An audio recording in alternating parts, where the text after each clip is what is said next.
day 5 to do it. Day 5 to pick up L'Oreal and Alice early on, and then work around that, because that's one of their strengths, and you see it switch on towards the end of their game. This feels like a Zil Ormar. Yeah. Oh no, L'Oreal actually does get locked in. They can't let L'Oreal go over the day 5, This otherwise they run the Alice comp. So L'Oreal had to be in that first rotation. There's the Ormar. So it frees up Ormar. RF could potentially pick up the Malok again. There wouldn't be a problem with him doing it, as long as they can restrain their initiations a little bit more. But they probably want to get some form of damage in here early. Wasn't a fan of the Joker pickup whatsoever. I think it's absolutely useless, that game. Lubu, that's fine. This is very Bruiser. This is very, we're going to run around the map and we're going to try and catch you out in poor positions.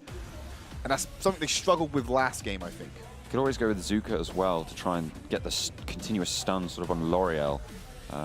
Obviously a little bit more CC than the RF. I think if they're running this composition at the moment, they're playing for the early game, and I think Zuka takes too long to ramp up to be that impactful. So I think Lubu is the one that they need to run with, because like we keep saying it, they fulfill similar roles. It's just Lubu has an earlier ramp up, but he plateaus sooner than Zuka does.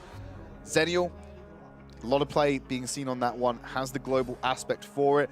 I like it. Split push, you can just jump into the fight whenever you can. So they're going to pick up the Lubu themselves, I think. That would make sense to me. I mean, the Malok is available as well. I mean, AIN could even pick up the Alice to round out their comp. They could run the Alice comp. If they don't have someone who's familiar with it, probably not. They don't. That's the thing. It's only really day 5 that is doing this. So it's like it's a hallmark of day 5. Yeah. So I don't think they will run Alice into this composition, because they play it very differently than day 5 do. So they're going to switch over to the Malok, knowing that's available. So now they have a little bit of that initiation tools. Hopefully AIN. So AIN are going to pick up Joker this time. Yeah. Well, again, sorry. Yeah, I'm not a fan of the Joker. I wasn't a fan of Joker last game. I didn't think it did all that much. Yeah, me neither. It was behind the whole game. Didn't really have massive damage output. Really just got shut down. So not too sure why they ought to go. I mean, Slims was available, and against the front line of Zenial, the tank shredding would have been quite valuable. Obviously, you have to allocate that towards the jungle, because that's sort of where Slims is strongest. But I don't think they can risk taking another marksman on the side of AIN. I think they need to get another tank in that lineup. I was saying instead of Joker. Yeah. We could actually see the Moran being put in, as well as the Raz. Yeah, there it goes. Locked in. First time we've seen it here at the AIC. Only recently released in the Western regions in Europe. I tried him out. I think you've been playing him a little bit as well. Yeah, he's interesting. He's focusing around his attack damage steroid on his 1. That's where the main strength of Moran comes from.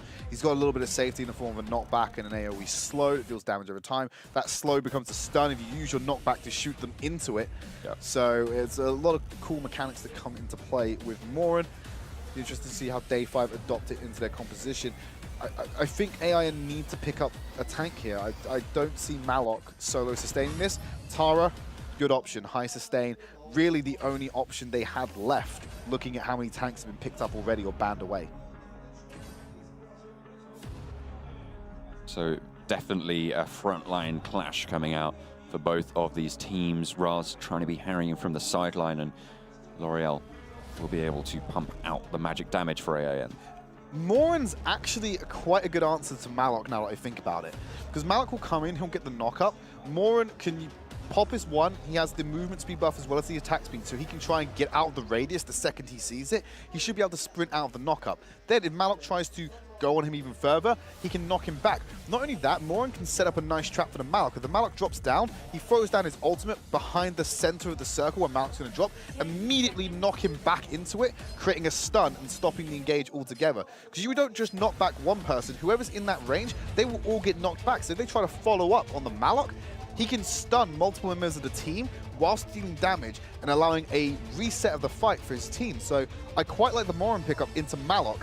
If they're on equal playing fields when these fights are happening, that is when AIN could potentially take this away with the Moran pick. Sorry, day 5. Yeah, day 5. So they keep switching sides. We did, yeah. It's funny that. Yeah, funny how that works. But that's the thing. AIN, I think in their intro, they talked about how Koreans aren't necessarily the fastest at picking up new heroes. And Morin being one of the more recent releases, maybe they won't be so strong on it. So I think it's really going to hinge on how the performance comes out for GK on the Aurum. Pure's going to be starting off in the jungle on that Sage Golem buff. Morin's going to get a few camps of his own. I think he's working away on the Might buff at the moment. Yeah. There you go. Grab that away. He's going to go into the lane against Malok. And that, as you said, a little bit of a counter towards Malok potentially. We'll see how that actually pans out. Especially early on, if Morin can keep his distance, then range into melee, range always wins. But if the melee champion has got mobility, typically melee champions will do better off early on. Well, Boss certainly isn't going to do very well early on, and it's going to be AIN to pick up the first blood over on towards AIN. But AJ does get traded back by Berry, and the rest of AIN are funneling in as well. AIN burns the flicker, but is it going to be enough? Chan and Pure both trying to dash on towards it, but it is going to be a 2-for-1 trade with first blood going over to day 5. AIN under turret in a little bit of danger. The retreat from the Blades, quite able to do enough damage, but it's going to get away. That final proc of the Zill's passive would have killed Raz. Unfortunately, he wasn't in range to get anything else on there to trigger it. Mainly an auto attack and another ability would definitely have done the trick. One of the problems with that fight was that it was identified quickly by AIN that this was going to happen, and you saw Berry transition up the map a lot sooner than GK did. GK didn't even make a movement away from this lane. I think they're playing for some kind of advantage for GK to just sit in his lane, get some farm, retreat into the jungle, use his punish to pick up those extra creeps and get himself a natural sustained lead. Don't walk towards the brush when you know there's 2 people there, able to get away, but kind of a little bit of a misposition, and that's going to open up AIN the ability to position around this Abyssal Dragon with Malok zoning. Yeah, they can't get in there. That's going to be relatively free Abyssal Dragon going over to AIN. I think that is off the back of GK going into that bush, face checking. I said it how it's spelled. It's a Sean Connery bus. Yeah, he went into the bush and got himself face checked and chunked out, so he had to recall to go for that. Chan's going to contest this Spirit Sentinel and actually gets away with it as well. I did not expect him to get out of that. There was 4 members of day 5 surrounding him, and he just goes like, over the wall, I'm safe. Yeah, well, that comes into the kit that Tara has. She can dash over, it's an AoE slow, and then also she's got a high ability damage spin attack, but the main strength of Tara comes from her passive. The lower HP she is, the more damage she does. That correlates over to her auto attack, so it would be easier for her to take the Spirit Sentinel. And then when she takes it, pop the ultimate to get the health regen, which is your movement speed buff, and they're still slowed from your leap in, because it was that quick it happened, and you have the reset for you to be able to jump over the wall afterwards. So it's unlikely that she would get away with it, but it's entirely possible with her kit. Wasn't able to secure that one though, but day 5 moving up towards the top. They're trying to find these rotations and trying to find the pressure on the objectives, but it just doesn't seem to be coming through. GK all this time has been farming up. You can see he's over on 1.8k, top gold on his team. Sat still under the Zill over on 2k on AIN. We're going to need Zill to ramp up in these fights. KG goes on to Yorioki. We know how this story goes. There's the Endure and the get out jail free card from Yorioki. And the only thing burnt is a lot of health on the side of day 5. Yeah, it's kind of a zero-sum engage there. You don't really get anything, and if anything, you lose more than you gain. I think Boss actually mispositioning there as he leaps backwards. No, that's all a part. Malok on the back line as the engage over towards Abyssal Dragon. Will start the engage, but Berry taken very, very low on the Malok. There's the heal coming through, and AIN will pick up the kill. Yorioki gets stunned up by the Ormar. Will get taken down as well. AIN gets the double, and now they're looking at mid lane and saying, this looks mighty juicy. Well, just to point out, Joker was not a misposition. That's part of his spell. It's dash in, plants the bomb, dashes back No, up. sorry, yeah, I misspoke. I meant that he was trying to get the bomb on towards the hero, but it went into the brush instead. Lost vision. Yeah, well, they're going to go rotate back round to Abyssal Dragon. So, tower, multiple kills. They're going to extend that 600 gold lead, make it a little bit bigger. It's one of the closest early games we've seen between these 2 teams in this best-of-3 series, but this is ultimately going to be the decider of who's going to get that second shot at the bracket space against Alpha Red. Both teams in with a shot, as you say. 1 all so far in the series. Morin being relatively untouched, already hit level 8. along with the KJ on his team. Only really being rivaled by Pure over on the side of AIN. He's just sitting there and he's farming up the gold. Has 3 assists as well. He's going to be really quite happy with that so far. Just sat back underneath the turret, and Yorioki gets jumped on. That's so much damage going through. If that had hit, that would have been the kill, but sails wide. That was the not able to get it. Yorioki doesn't have Endure. Jumps in, gets the knock up onto Pure. Malok just zoning away with the ultimate as Day 5 have to disengage, or not engage really, is the case. Roro and KJ though still trying to find something in this jungle. Sage buff does go over, but there's Pure getting jumped on. GK roaming on in, and he's able to get out for now, but for how long is it going to last? Not too long. Athen is going to jump in, and Berry finds himself getting jumped on as well, and that's going to be another kill going over to Day 5. They are really rallying around this loss and coming out stronger. One of the things to know about Moran, because of his attack speed steroid, he does take towers incredibly quickly if he's allowed to focus them. But if your team's going to be put underneath the tower itself and you lose your protection, you can't stay in the range. I really like what Pure did to attempt to get out of that previous engagement using the ultimate to negate all the damage. They're still committing to this. Chan has popped her ultimate. We're going to go underneath the tower on Tara, waiting for Yorioki to finish it off. Oh no, the stun! He's got the Endure to get out, but no, the tower aggro. The minions weren't there in time. Falls away. GK goes into the bush and stops any connection from any of those abilities. Overzealous play from Yorioki. This time, doesn't have the team to support him and jabate his enemies. The passive from Roro on that Ormar on the stand tall, stunning up L'Oreal under turret. Yorioki playing far too aggressively there. Does pay the price for it. So, Day 5 to pick that one up. The Spirit Sentinel going over to AIN. They're just moving around the map, and it's RF actually already starting up this Abyssal Dragon for Day 5. Joker sat in the wings, waiting for the steal potentially, as he does have some backup. Chan could go into the steal, you are right. Does have the punish. We've seen him steal the Sentinel. Go. He can go for it, but it's too late on that one. I think you're right, the risk, he can maybe get away with doing it free in the early game, free in the mid to late. Not so much now that the items are starting to come in. Oh no, KJ being pulled out.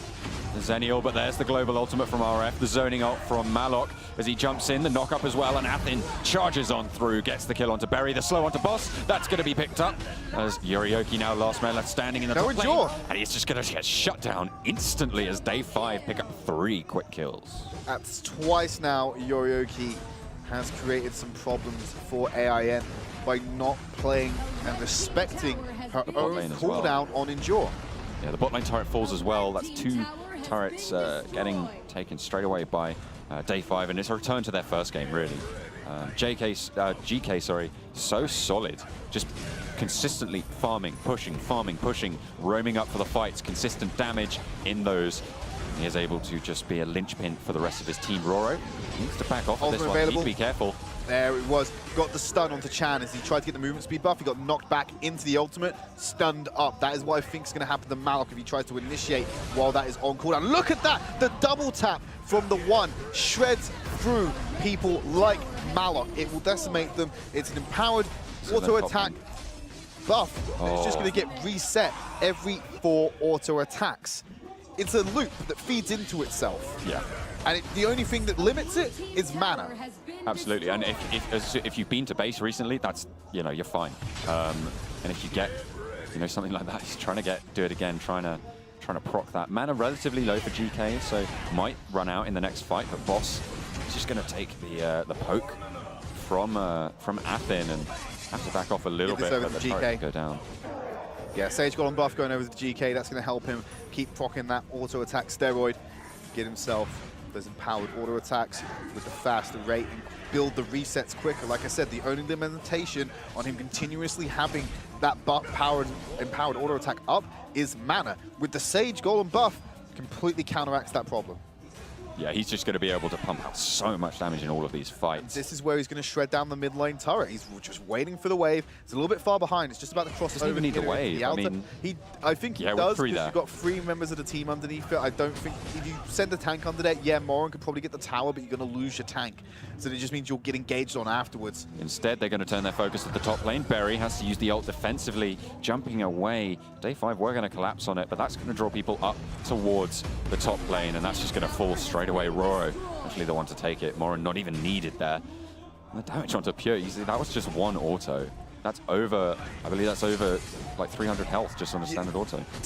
Yeah, it's one auto attack in terms of control input, but it's actually 2 auto attacks. That's part of the buff that comes in. Oh, Yorioki getting jumped on. The knock-up as well. That's going to go instantly down. Endure not being used, and it is just going to mean that Day 5 will run through the rest of the AIN squad. 3 players on Day 5 going down, though, as they try and return it, but there goes Athen popping off on the Ras, able to pick up plenty of kills. 2 players left alive to 1 on AIN, and actually a relatively successful fight for AIN. I wish our Korean counterparts would show us a replay of that so I could highlight the positioning of GK. He cut it back perfectly using the movement speed that comes with his attack speed steroid as well.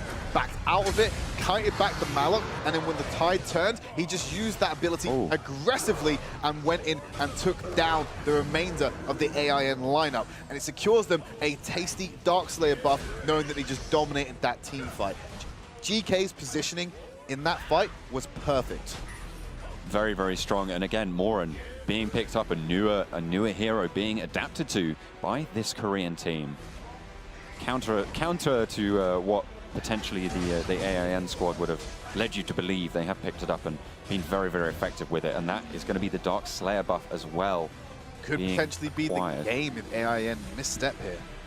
Yeah, if they get a pick or if they get caught out, GK actually stepping up. Need to be careful there. Playing with relatively tanky build, with a slow as well on the autos. Pure. You want to talk about damage coming from GK? Look how much just came off of one of Raz's abilities. Absolutely, and Athen, again, Raz, so good in the late game for the poke, and once he gets towards that sort of 4th or 5th item, he is just devastating. Zenial's escorted a double wave into the bottom now, and he's working on that high ground tower. AIN are having to react.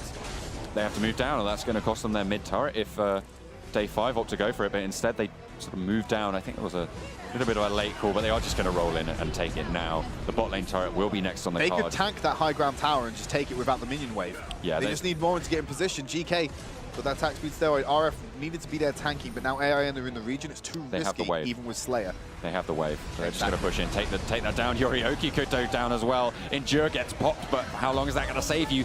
KJ jumps on. The rest of them going to follow on through. The core is exposed. Boss gets knocked up right next to the base. But here go AIN. They're starting to chunk in the damage, but it's too late. And Day 5 capitalized. Boss taken down very low. There's the Malok to follow. The core will go down, and Day 5 secure the chance to go up into the bracket. They will be going up against Alpha Red in our next match to decide who gets that final slot from Group B. What a stellar performance in Game 3 there by Day 5. Pickup of that Morin was exceptional. His positioning, his ability to shred down those turrets and shred down even